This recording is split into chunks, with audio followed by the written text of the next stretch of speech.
Chapter 3. November 21st. The morning dawned upon our wretched company. The weather was fine, but the wind blew a strong breeze from the southeast, and the sea was very rugged. Watches had been kept up during the night in our respective boats to see that none of the spars or other articles which continued to float out of the wrecks should be thrown by the surf against and injure the boats. At sunrise, we began to think of doing something. What, we did not know. We cast loose our boats and visited the wreck to see if anything more of consequence could be preserved, but everything looked cheerless and desolate, and we made a long and vain search for any useful article. Nothing could be found but a few turtle. Of these we had enough already, or at least as many as could be safely stowed in the boats, and we wandered around in every part of the ship in a sort of vacant idleness for the greater part of the morning. We were presently aroused to a perfect sense of our destitute and forlorn condition by thoughts of the means which we had for our subsistence, the necessity of not wasting our time, and of endeavoring to seek some relief wherever God might direct us. Our thoughts indeed hung about the ship, wrecked and sunken as she was, and we could scarcely discard from our minds the idea of her continuing protection. Some great efforts in our situation were necessary, and a great deal of calculation important, as it concerned the means by which our existence was to be supported during, perhaps, a very long period, and a provision for eventual deliverance. Accordingly, by agreement, all set to work in stripping off the light sails of the ship for sails to our boats, and the day was consumed in making them up and fitting them. We furnished ourselves with masts and other light spars that were necessary from the wreck. Each boat was rigged with 2 masts to carry a flying jib and 2 spritsails. The spritsails were made so that 2 reefs could be taken in them, in case of heavy blows. We continued to watch the wreck for any serviceable articles that might float from her, and kept 1 man during the day on the stump of her foremast, on the lookout for vessels. Our work was very much impeded by the increase of the wind and sea, and the surf breaking almost continually into the boats gave us many fears that we should not be able to prevent our provisions from getting wet, and above all served to increase the constant apprehensions that we had of the insufficiency of the boats themselves during the rough weather that we should necessarily experience. In order to provide as much as possible against this, and withal to strengthen the slight materials of which the boats were constructed, we procured from the wreck some light cedar boards, intended to repair boats in cases of accidents, with which we built up additional sides, about 6 inches above the gunwale. These we afterwards found were of infinite service for the purpose for which they were intended. In truth, I am satisfied we could never have been preserved without them. The boats must otherwise have taken in so much water, and all the efforts of 20 such weak, starving men as we afterwards came to be would not have sufficed to keep her free. But what appeared most immediately to concern us, and to command all our anxieties, was the security of our provisions from the salt water. We disposed of them under a covering of wood that whaleboats have at either end of them, wrapping it up in several thicknesses of canvas. I got an observation today, by which I found we were in latitude 0 degrees 6 minutes south, longitude 119 degrees 30 minutes west, having been driven by the winds a distance of 49 miles the last 24 hours.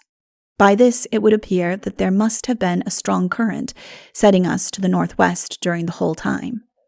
We were not able to finish our sails in 1 day, and many little things preparatory to taking a final leave of the ship were necessary to be attended to.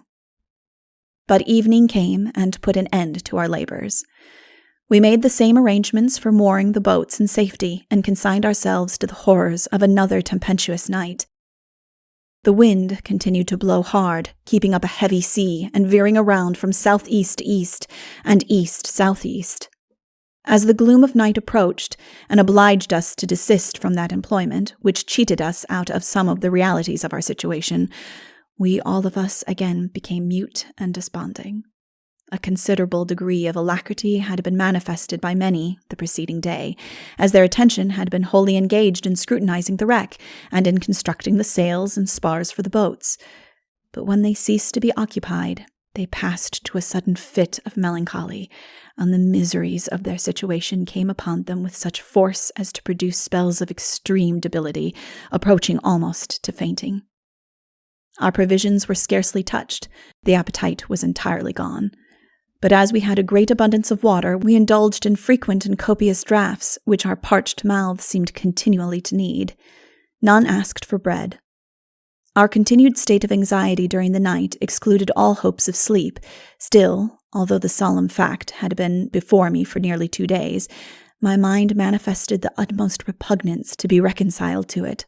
I laid down in the bottom of the boat and resigned myself to reflection. My silent prayers were offered up to the God of mercy for that protection which we stood so much in need of. Sometimes, indeed, a light hope would dawn, but then to feel such an utter dependence on and consignment to chance alone for aid and rescue would chase it again from my mind. The wreck, the mysterious and mortal attack of the animal, the sudden prostration and sinking of the vessel, our escape from her, and our then forlorn and almost hapless destiny, all passed in quick and perplexing review in my imagination. Wearied with the exertion of the body and mind, I caught, near morning, an hour's respite from my troubles in sleep. November 22nd. The wind remained the same, and the weather continued remarkably fine. At sunrise, we again hauled our boats up and continued our search for articles that might float out. About 7 o'clock, the deck of the wreck began to give way, and every appearance indicated her speedy dissolution. The oil had bilged in the hold, and kept the surface of the sea all around us completely covered with it.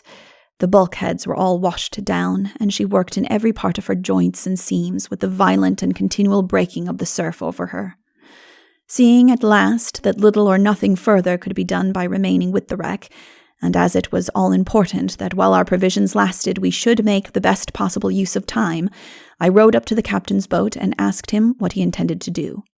I informed him that the ship's decks had bursted up, and that in all probability she would soon go to pieces, that no further purpose could be answered by remaining longer with her, since nothing more could be obtained from her, and that it was my opinion no time should be lost in making the best of our way towards the nearest land. The captain observed that he would go once more to the wreck and survey her, and after waiting until 12 o'clock for the purpose of getting an observation, would immediately after determine. In the meantime, before noon, all our sails were completed, and the boats otherwise got in readiness for our departure. Our observation now proved us to be in latitude 0 degrees, 13 minutes north, longitude 120 degrees, 00 minutes west, as near as we could determine it, having crossed the equator during the night and drifted 19 miles. The wind had veered considerably to the eastward during the last 24 hours. Our nautical calculations having been completed, the captain, after visiting the wreck, called a council consisting of himself and the first and second mates, who all repaired to his boat to interchange opinions and devise the best means for our security and preservation. There were, in all of us, 20 men, 6 of whom were blacks, and we had 3 boats. We examined our navigators to ascertain the nearest land, and found it was the Marquesas Islands. The Society Islands were next. These islands we were entirely ignorant of. If inhabited, we presumed they were by savages from whom we had as much to fear as from the elements or even death itself. We had no charts from which our calculations might be aided, and were consequently obliged to govern ourselves by the navigators alone. It was also the captain's opinion that this was the season of the hurricanes which prevail in the vicinity of the Sandwich Islands, and that consequently it would be unsafe to steer for them. The issue of our deliberations was that, taking all things into consideration, it would be most advisable to shape our course by the wind to the southward as far as 25 degrees or 26 degrees south latitude, fall in with the variable winds, and then endeavor to get eastward to the coast of Chile or Peru. Accordingly, preparations were made for our immediate departure. The boat, which it was my fortune, or rather misfortune, to have, was the worst of the 3.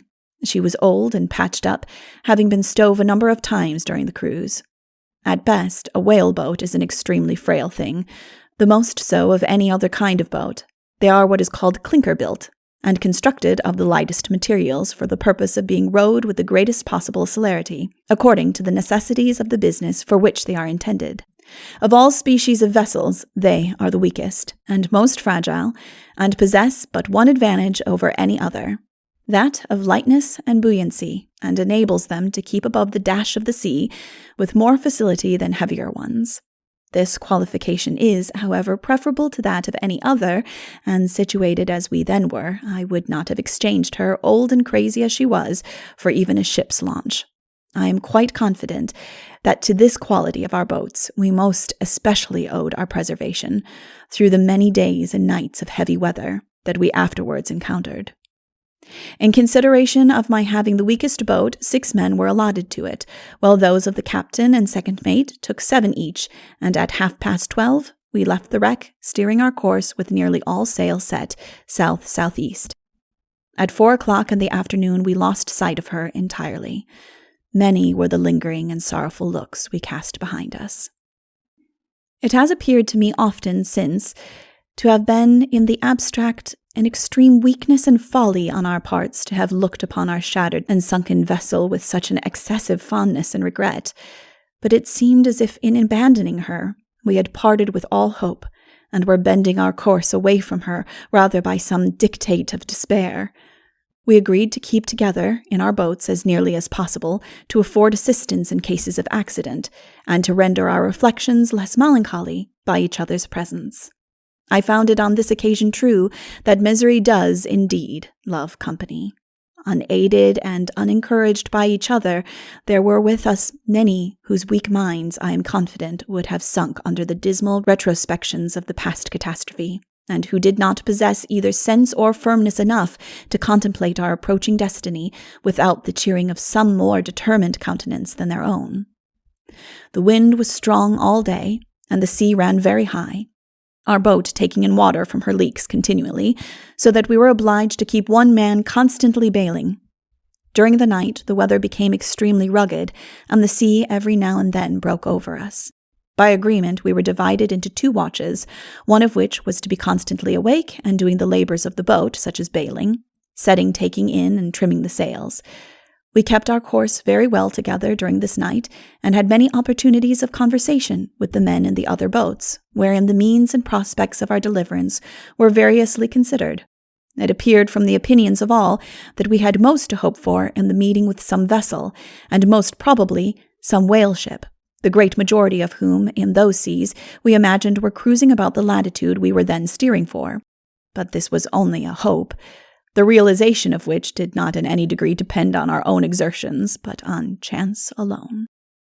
It was not, therefore, considered prudent, by going out of our course with the prospect of meeting them, to lose sight for one moment of the strong probabilities which, under divine providence, there were of our reaching land by the route we had prescribed to ourselves, as that depended most especially on a reasonable calculation, and on our own labors. We conceived that our provision and water, on a small allowance, would last us 60 days, that, with the trade wind, on the course we were then lying, we should be able to average the distance of a degree a day, which, in 26 days, would enable us to attain the region of the variable winds, and then, in 30 more, at the very utmost, should there be any favor in the elements, we might reach the coast. With these considerations we commenced our voyage, the total failure of all which, and the subsequent dismal distress and suffering by which we were overtaken, will be shown in the sequel. Our allowance of provision at first consisted of bread, 1 biscuit weighing about 1 pound 3 ounces, and half a pint of water a day for each man. This small quantity, less than 1/3 which is required by an ordinary person, small as it was, we however took without murmuring, and on many an occasion afterwards blessed God that even this pittance was allowed to us in our misery. The darkness of another night overtook us, and after having for the first time partook of our allowance of bread and water, we laid our weary bodies down in the boat and endeavored to get some repose. Nature became at last worn out with the watchings and anxieties of the 2 preceding nights, and sleep came insensibly upon us. No dreams could break the strong fastenings of forgetfulness in which the mind was then locked up, but for my own part, my thoughts so haunted me that this luxury was yet a stranger to my eyes. Every recollection was still fresh before me, and I enjoyed but a few short and unsatisfactory slumbers, caught in the intervals between my hopes and my fears. The dark ocean and swelling waters were nothing. The fears of being swallowed up by some dreadful tempest, or dashed upon hidden rocks with all the other ordinary subjects of fearful contemplation, seemed scarcely entitled to a moment's thought. the dismal-looking wreck, and the horrid aspect and revenge of the whale wholly engrossed my reflections until day again made its appearance. November 23rd. In my chest, which I was fortunate enough to preserve, I had several small articles which we found of great service to us. Among the rest, some 8 or 10 sheets of writing paper, a lead pencil, a suit of clothes, 3 small fish hooks, a jackknife, a whetstone, and a cake of soap. I commenced to keep a sort of journal with the little paper and pencil which I had, and the knife, besides other useful purposes, served us as a razor. It was with much difficulty, however, that I could keep any sort of record, owing to the incessant rocking and unsteadiness of the boat, and the continual dashing of the spray of the sea over us. The boat contained, in addition to the articles enumerated, a lantern, tinderbox, and 2 or 3 candles which belonged to her, and with which they are kept always supplied, while engaged in taking whale. In addition to all which, the captain had saved a musket, 2 pistols, and a canister containing about 2 pounds of gunpowder. The latter he distributed in equal proportions between the 3 boats, and gave the second mate and myself each a pistol. When morning came, we found ourselves quite near together, and the wind had considerably increased since the day before. We were consequently obliged to reef our sails, and although we did not apprehend any very great danger from the then violence of the wind, yet it grew to be very uncomfortable in the boats from the repeated dashing of the waves that kept our bodies constantly wet with the salt spray. We, however, stood along our course until 12 o'clock, when we got an observation as well as we were able to obtain one, while the water flew all over us, and the sea kept the boat extremely unsteady. We found ourselves this day in latitude 0 degrees 58 minutes south, having repassed the equator. We abandoned the idea altogether of keeping any correct longitudinal reckoning, having no glass nor log line. The wind moderated in the course of the afternoon a little, but at night came on to blow again almost a gale. We began now to tremble for our little bark. She was so ill calculated in point of strength to withstand the racking of the sea, while it required the constant labors of one man to keep her free of water. We were surrounded in the afternoon with porpoises that kept playing about us in great numbers and continued to follow us during the night. November 24th. The wind had not abated any since the preceding day, and the sea had risen to be very large and increased, if possible, the extreme uncomfortableness of our situation. What added more than anything else to our misfortunes was that all our efforts for the preservation of our provisions proved in a great measure ineffectual. A heavy sea broke suddenly into the boat, and before we could snatch it up, damaged some part of it. By timely attention, however, and great caution, we managed to make it eatable, and to preserve the rest from a similar casualty. This was a subject of extreme anxiety to us, the expectation, poor enough of itself indeed, upon which our final rescue was founded, must change at once to utter hopelessness, deprived of our provisions, the only means of continuing us in the exercise, not only of our manual powers, but in those of reason itself. Hence, above all other things, this was the object of our utmost solicitude and pains. We ascertained the next day that some of the provisions in the captain's boat had shared a similar fate during the night, both which accidents served to arouse us to a still stronger sense of our slender reliance upon the human means at our command, and to show us our utter dependence on that divine aid which we so much the more stood in need of. November 25th. No change of wind had yet taken place, and we experienced the last night the same wet and disagreeable weather of the preceding one. About 8 o'clock in the morning, we discovered that the water began to come fast in our boat, and in a few minutes the quantity increased to such a degree as to alarm us considerably for our safety. We commenced immediately a strict search in every part of her to discover the leak, and, after tearing up the ceiling or floor of the boat near the bows, we found it proceeded from one of the streaks or outside boards having bursted off there. No time was to be lost in devising some means to repair it. The great difficulty consisted in its being in the bottom of the boat, about 6 inches from the surface of the water. It was necessary, therefore, to have access to the outside to enable us to fasten it on again. The leak being to leeward, we hove about and lay to on the other tack, which brought it then nearly out of the water. The captain, who was at the time ahead of us, seeing us maneuvering to get the boat about, shortened sail and presently tacked and ran down to us. I informed him of our situation, and he came immediately alongside to our assistance. After directing all the men in the boat to get on one side, the other, by that means, heeled out of the water a considerable distance, and, with a little difficulty, we then managed to drive in a few nails and secured it much beyond our expectations. Fears of no ordinary kind were excited by this seemingly small accident. When it is recollected to what a slight vessel we had committed ourselves, our means of safety alone consisting in her capacity and endurance for many weeks, in all probability yet to come, it will not be considered strange that this little accident should not only have damped our spirits considerably, but have thrown a great gloominess over the natural prospects of our deliverance. On this occasion, too, were we enabled to rescue ourselves from inevitable destruction by the possession of a few nails, without which, had it not been our fortune to save some from the wreck, we would, in all human calculation, have been lost. We were still liable to a reoccurrence of the same accident, perhaps to a still worse one, as, in the heavy and repeated racking of the swell, the progress of our voyage would serve but to increase the incapacity and weakness of our boat, and the starting of a single nail in her bottom would most assuredly prove our certain destruction. We wanted not this additional reflection to add to the miseries of our situation. November 26th. Our sufferings, heaven knows, were now sufficiently increased, and we looked forward, not without an extreme dread and anxiety, to the gloomy and disheartening prospect before us. We experienced a little abatement of wind and rough weather today, and took the opportunity of drying the bread that had been wet the day previously. To our great joy and satisfaction also, the wind hauled out to east-northeast, and enabled us to hold a much more favorable course.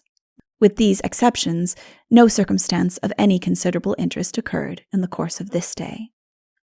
The 27th of November was alike undistinguished for any incident worthy of note, except that the wind again veered back to east and destroyed the fine prospect we had entertained of making a good run for several days to come. November 28th. The wind hauled still further to the southward and obliged us to fall off our course to south and commenced to blow with such violence as to put us again under short sail. The night set in extremely dark and tempestuous, and we began to entertain fears that we should be separated. We, however, with great pains managed to keep about a ship's length apart, so that the white sails of our boats could be distinctly discernible. The captain's boat was but a short distance astern of mine, and that of the second mate a few rods to leeward of his. At about 11 o'clock at night, having laid down to sleep in the bottom of the boat, I was suddenly awakened by one of my companions, who cried out that the captain was in distress and was calling on us for assistance. I immediately aroused myself and listened a moment to hear if anything further should be said, when the captain's loud voice arrested my attention. He was calling to the second mate, whose boat was nearer to him than mine. I made all haste to put about, ran down to him, and inquired what was the matter. He replied, "I have been attacked by an unknown fish, and he has stove my boat." It appeared that some large fish had accompanied the boat for a short distance, and had suddenly made an unprovoked attack upon her as nearly as they could determine with his jaws. The extreme darkness of the night prevented them from distinguishing what kind of animal it was, but they judged it to be about 12 feet in length, and one of the killer fish species. After having struck the boat once, he continued to play about her on every side, as if manifesting a disposition to renew the attack, and did a second time strike the bow of the boat and split her stem. They had no other instrument of offence but the sprit pole, a long slender piece of wood by which the peak of the sail is extended, with which, after repeated attempts to destroy the boat, they succeeded in beating him off. I arrived just as he had discontinued his operations and disappeared. He had made a considerable breach in the bows of the boat, through which the water had begun to pour fast, and the captain, imagining matters to be considerably worse than they were, immediately took measures to remove his provisions into the second mate's boat and mine in order to lighten his own, and by that means, and constant bailing, to keep her above water until daylight should enable him to discover the extent of the damage and to repair it. The night was spissy darkness itself. The sky was completely overcast, and it seemed to us as if fate was wholly relentless, and pursuing us with such a cruel complication of disasters. We were not without our fears that the fish might renew his attack some time during the night upon one of the other boats and unexpectedly destroy us, but they proved entirely groundless, as he was never afterwards seen. When daylight came, the wind again favored us a little, and we all lay to repair the broken boat, which was effected by nailing on thin strips of boards in the inside, and having replaced the provisions, we proceeded again on our course. Our allowance of water, which in the commencement merely served to administer to the positive demands of nature, became now to be insufficient, and we began to experience violent thirst from the consumption of the provisions that had been wet with the salt water and dried in the sun. Of these we were obliged to eat first to prevent their spoiling, and we could not, nay, we did not dare, to make any encroachments on our stock of water. Our determination was to suffer as long as human patience and endurance would hold out, having only in view the relief that would be afforded us when the quantity of wet provisions should be exhausted. Our extreme sufferings here first commenced.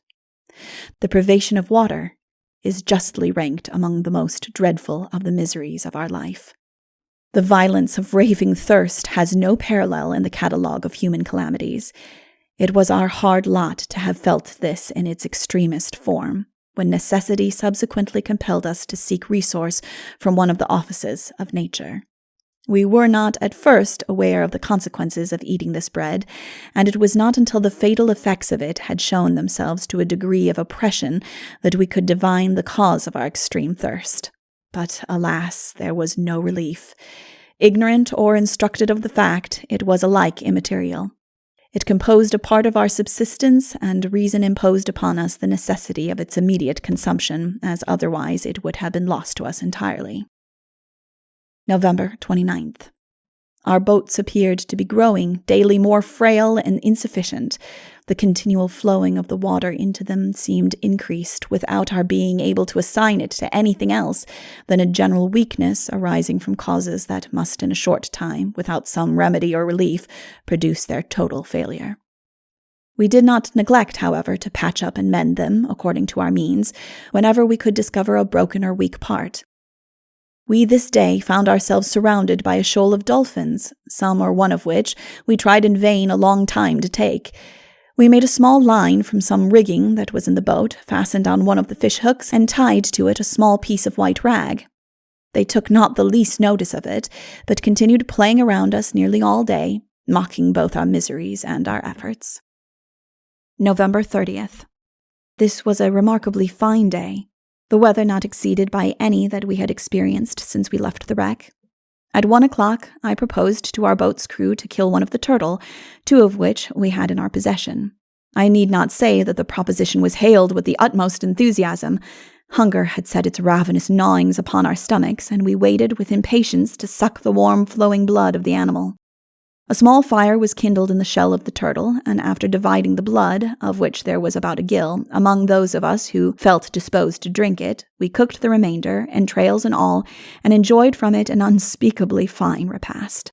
The stomachs of 2 or 3 revolted at the sight of the blood and refused to partake of it. Not even the outrageous thirst that was upon them could induce them to taste it. For myself, I took it like a medicine, to relieve the extreme dryness of my palate, and stopped not to inquire whether it was anything else than a liquid. After this, I may say, exquisite banquet, our bodies were considerably recruited, and I felt my spirits now much higher than they had been at any time before. My observation this day, we found ourselves in latitude 7 degrees, 53 minutes south. Our distance from the wreck, as nearly as we could calculate, was then about 480 miles. December 1st. From the 1st to the 3rd of December, exclusive, there was nothing transpired of any moment. Our boats as yet kept admirably well together, and the weather was distinguished for its mildness and salubrity. We gathered consolation, too, from a favorable slant which the wind took to northeast, and our situation was not at that moment, we thought, so comfortless as we had been led at first to consider it. But in our extravagant felicitations upon the blessing of the wind and weather, we forgot our leaks, our weak boats, our own debility, our immense distance from land, the smallness of our stock of provisions, all which, when brought to mind with the force which they deserved, were too well calculated to dishearten us, and cause us to sigh for the hardships of our lot. Up to the 3rd of December, the raging thirst of our mouths had not been but in a small degree alleviated. Had it not been for the pains which that gave us, we should have tasted, during the spell of fine weather, a species of enjoyment derived from a momentary forgetfulness of our actual situation. December 3rd. With great joy, we hailed the last crumb of our damaged boat and commenced this day to take our allowance of healthy provisions. The salutary and agreeable effects of this change were felt at first in no slight a degree, as to give us no great cause of comfort or satisfaction. But gradually, as we partook of our small allowance of water, the moisture began to collect in our mouths, and the parching fever of the palate imperceptibly left it. An accident here happened to us which gave us a great momentary spell of uneasiness. The night was dark, and the sky was completely overcast, so that we could scarcely discern each other's boats, when at about 10 o'clock, that of the second mate was suddenly missing. I felt for a moment considerable alarm at her unexpected disappearance, but after a little reflection, I immediately hove to, struck a light as expeditiously as possible, and hoisted it at the masthead in a lantern. Our eyes were now directed over every part of the ocean in search of her, when, in our great joy, we discerned an answering light, about 1/4 of a mile to leeward of us. We ran down to it, and it proved to be the lost boat. Strange as the extraordinary interest which we felt in each other's company may appear, and much as our repugnance to separation may seem to imply of weakness, it was the subject of our continual hopes and fears. It is truly remarked that misfortune more than anything else serves to endear us to our companions. So strongly was this sentiment engrafted upon our feelings, and so closely were the destinies of all of us involuntarily linked together, that, had one of the boats been wrecked, and wholly lost, with all her provisions and water, we should have felt ourselves constrained, by every tie of humanity, to have taken the surviving sufferers into the other boats and shared our bread and water with them, while a crumb of one or a drop of the other remained. Hard indeed would the case have been for all, and much as I have since reflected on the subject, I have not been able to realize, had it so happened that a sense of our necessities would have allowed us to give so magnanimous and devoted a character of our feelings. I can only speak of the impressions which I recollect I had at the time. Subsequently, however, as our situation became more straitened and desperate, our conversation on this subject took a different turn, and it appeared to be a universal sentiment that such a course of conduct was calculated to weaken the chances of a final deliverance for some, and might be the only means of consigning every soul of us to a horrid death of starvation. There is no question but that an immediate separation, therefore, was the most politic measure that could be adopted, and that every boat should take its own separate chance. While we remain together, should any accident happen of the nature alluded to, no other course could be adopted than that of taking the survivors into the other boats and giving up voluntarily what we were satisfied could alone prolong our hopes and multiply the chances of our safety, or unconcernedly witness their struggles in death, perhaps beat them from our boats with weapons back into the ocean. The expectation of reaching the land was founded upon a reasonable calculation of the distance, the means, and the subsistence, all which were scanty enough, God knows, and ill adapted to the probable exigences of the voyage. Any addition to our own demands in this respect would not only injure, but actually destroy the whole system which we had laid down, and reduce us to a slight hope, derived either from the speedy death of some of our crew, or the falling in with some vessel. With all this, however, there was a desperate instinct that bound us together. We could not reason on the subject with any degree of satisfaction to our minds, yet we continued to cling to each other with a strong and involuntary impulse. This, indeed, was a matter of no small difficulty, and it constituted, more than anything else, a source of continual watching and inquietude. We would but turn our eyes away for a few moments during some dark nights, and presently one of the boats would be missing. There was no other remedy than to heave to immediately and set a light by which the missing boat might be directed to us. These proceedings necessarily interfered very much with our speed and consequently lessened our hopes, but we preferred to submit to it, while the consequences were not so immediately felt, rather than part with the consolation which each other's presence afforded. Nothing of importance took place on the 4th of December, And on the 5th, at night, owing to the extreme darkness and a strong wind, I again separated from the other boats. Finding they were not to be seen in any direction, I loaded my pistol and fired it twice. Soon after the second discharge, they made their appearance a short distance to windward, and we joined company, and again kept on our course, in which we continued without any remarkable occurrence, through the 6th and 7th of December. The wind during this period blew very strong and much more unfavorably. Our boats continued to leak and to take in a good deal of water over the gunwales. December 8th.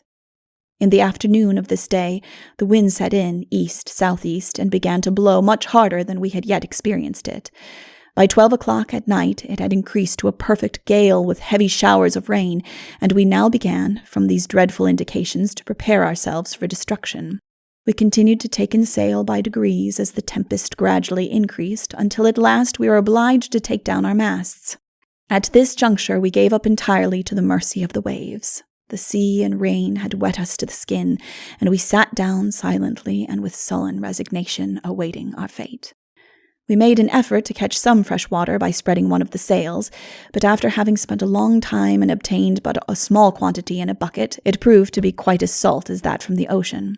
This we attributed to its having passed through the sail, which had been so often wet by the sea, and upon which, after drying so frequently in the sun, concretions of salt had been formed. It was a dreadful night, cut off from any imaginary relief. Nothing remained but to await the approaching issue from firmness and resignation. The appearance of the heavens was dark and dreary, and the blackness that was spread over the face of the waters dismal beyond description. The heavy squalls that followed each other in quick succession were preceded by sharp flashes of lightning that appeared to wrap our little barge in flames. The sea rose to a fearful height, and every wave that came looked as if it must be the last that would be necessary for our destruction. To an overhauling providence alone must be attributed our salvation from the horrors of that terrible night. It can be accounted for in no other way, that a speck of substance, like that which we were, before the driving terrors of the tempest, could have been conducted safely through it. At 12 o'clock, it began to abate a little in intervals of 2 or 3 minutes, during which we would venture to raise our heads and look to windward. Our boat was completely unmanageable, without sails, mast, or rudder, and had been driven in the course of the afternoon and night, we knew not whither, nor how far. When the gale had in some measure subsided, we made efforts to get a little sail upon her and put her head towards the course we had been steering. My companions had not slept any during the whole night, and were dispirited and broken down to such a degree as to appear to want some more powerful stimulus than the fears of death to enable them to do their duty. By great exertions, however, towards morning, we again set a double-reefed mainsail and jib upon her, and began to make tolerable progress on the voyage. An unaccountable good fortune had kept the boats together during all the troubles of the night, and the sun rose and showed the disconsolate faces of our companions once more to each other. December 9th. By 12 o'clock this day, we were enabled to set all sail as usual, but there continued to be a very heavy sea running, which opened the seams of the boats and increased the leaks to an alarming degree. There was, however, no remedy for this but continual bailing, which had now become to be an extremely irksome and laborious task. By observation, we found ourselves in latitude 17 degrees 40 minutes south. At 11 o'clock at night, the captain's boat was unexpectedly found to be missing. After the last accident of this kind, we had agreed, if the same should again occur, that, in order to save our time, the other boats should not heave to, as usual, but continue on their course until morning, and thereby save the great detention that must arise from such repeated delays. We, however, concluded on this occasion to make a small effort, which, if it did not immediately prove the means of restoring the lost boat, we would discontinue and again make sail. Accordingly, we hove to for an hour, during which time I fired my pistol twice, and obtaining no tidings of the boat, we stood on our course.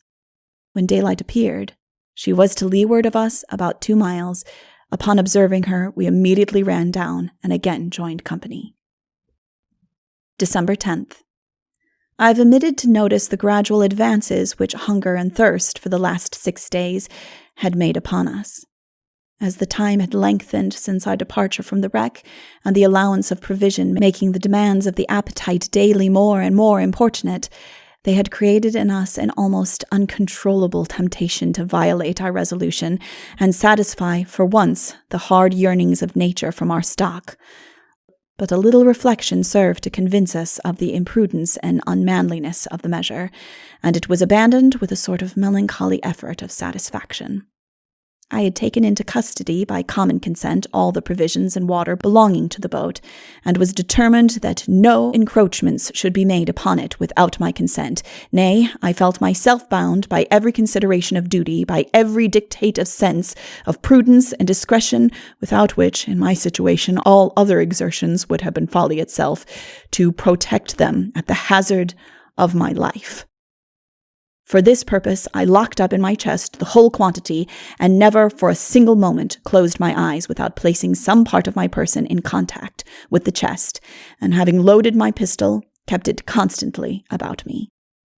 I should not certainly have put any threats in execution as long as the most distant hopes of reconciliation existed, and was determined, in case the least refractory disposition should be manifested, a thing which I contemplated not unlikely to happen with a set of starving wretches like ourselves, that I would immediately divide our subsistence into equal proportions and give each man's share into his own keeping. Then, should any attempt be made upon mine, which I intended to mete out to myself according to exigences, I was resolved to make the consequences of it fatal. There was, however, the most upright and obedient behavior in this respect manifested by every man in the boat, and I never had the least opportunity of proving what my conduct would have been on such an occasion. While standing on our course this day, we came across a small shoal of flying fish, 4 of which, in their efforts to avoid us, flew against the mainsail and dropped into the boat. One having fell near me, I eagerly snatched up and devoured. The other 3 were immediately taken by the rest and eaten alive.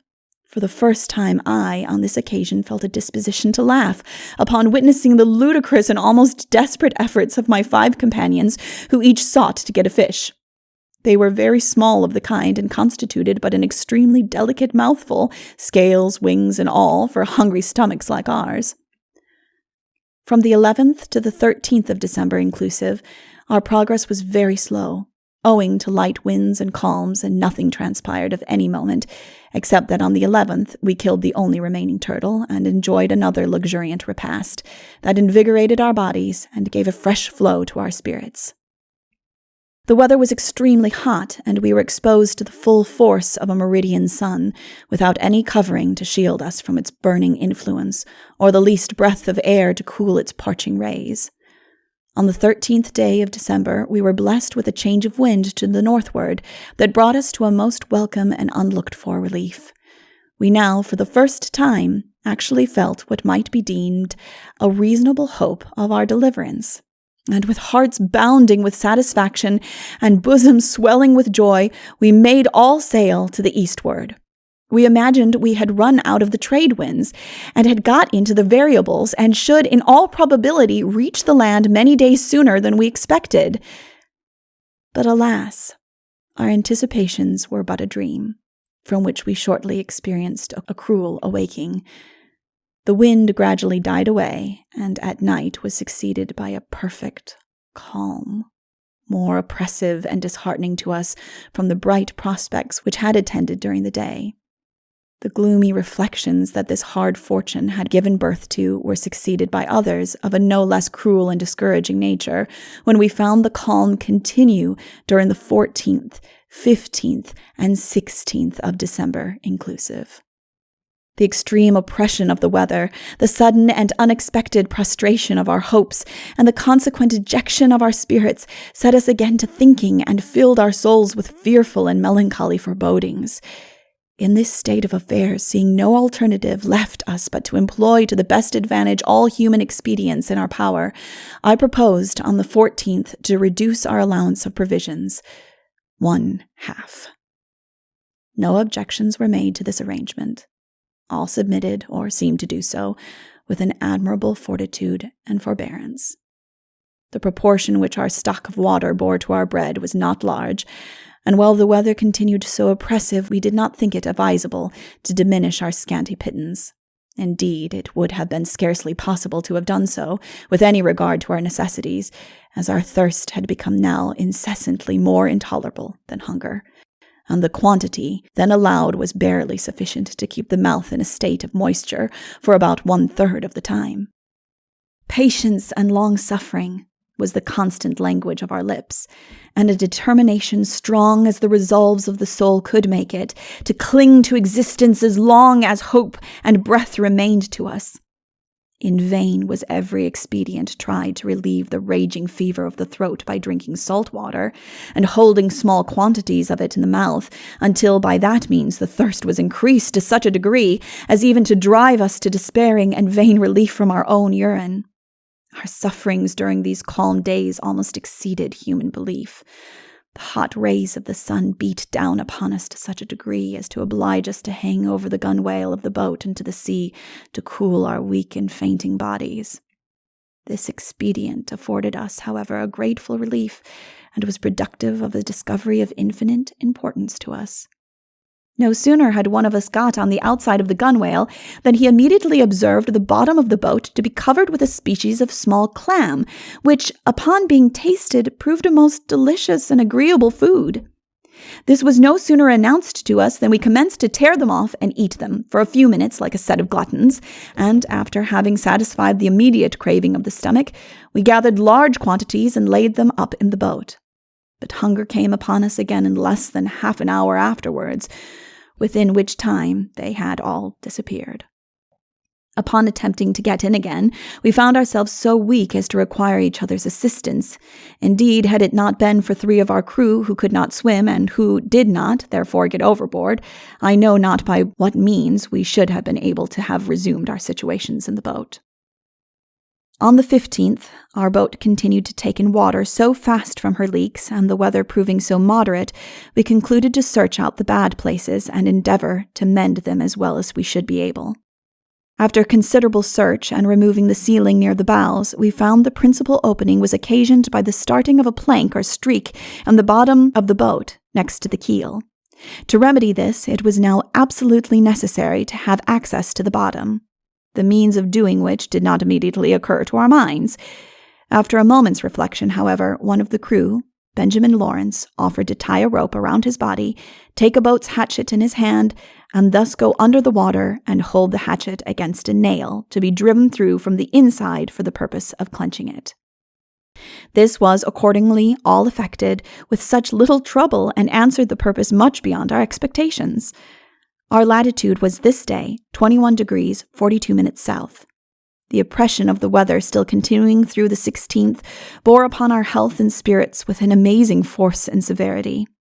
The most disagreeable excitements were produced by it, which added to the disconsolate endurance of the calm, called loudly for some mitigating expedient, some sort of relief to our prolonged sufferings. By our observations today we found, in addition to our other calamities, that we had been urged back from our progress by the heave of the sea a distance of 10 miles, and were still without any prospect of wind.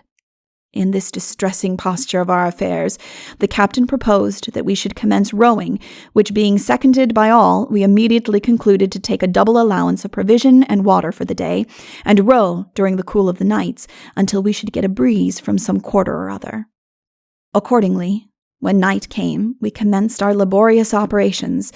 We made but a very sorry progress. Hunger and thirst and long inactivity had so weakened us that in 3 hours every man gave out, and we abandoned the further prosecution of the plan. With the sunrise the next morning on the 17th, a light breeze sprung up from the southeast, and although directly ahead, it was welcomed with almost frenzied feelings of gratitude and joy. December 18th. The wind had increased this day considerably, and by 12 o'clock blew a gale, veering from southeast to east-southeast. Again we were compelled to take in all sail and lie to for the principal part of the day. At night, however, it died away, and the next day, the 19th, proved very moderate and pleasant weather, and we again commenced to make a little progress. December 20th. This was a day of great happiness and joy. After having experienced one of the most stressing nights in the whole catalogue of our sufferings, we awoke to a morning of comparative luxury and pleasure. About 7 o'clock, while we were sitting dispirited, silent, and dejected in our boats, one of our companions suddenly and loudly called out, "There is land!" We were all aroused in an instant, as if electrified, and casting our eyes to leeward, there indeed was the blessed vision before us, as plain and palpable as could be wished for. A new and extraordinary impulse now took possession of us. We shook off the lethargy of our senses and seemed to take another and a fresh existence. One or two of my companions, whose lagging spirits and worn-out frames had begun to inspire them with an utter indifference to their fate, now immediately brightened up and manifested a surprising alacrity and earnestness to gain without delay the much-wished-for shore. It appeared at first a low, white beach, and lay like a basking paradise before our longing eyes. It was discovered nearly at the same time by the other boats, and a general burst of joy and congratulation now passed between us. It is not within the scope of human calculation by a mere listener to the story to divine what the feelings of our hearts were on this occasion. Alternate expectation, fear, gratitude, surprise, and exultation each swayed our minds and quickened our exertions. We ran down for it, and at 11 o'clock a.m. we were within 1/4 of a mile of the shore. It was an island, to all appearance, as nearly as we could determine it, about 6 miles long and 3 broad, with a very high, rugged shore, and surrounded by rocks. The sides of the mountains were bare, but on the tops it looked fresh and green with vegetation. Upon examining our navigators, we found it was Ducey's Island, lying on latitude 24 degrees 40 minutes south, longitude 124 degrees 40 minutes west. A short moment sufficed for reflection, and we made immediate arrangements to land.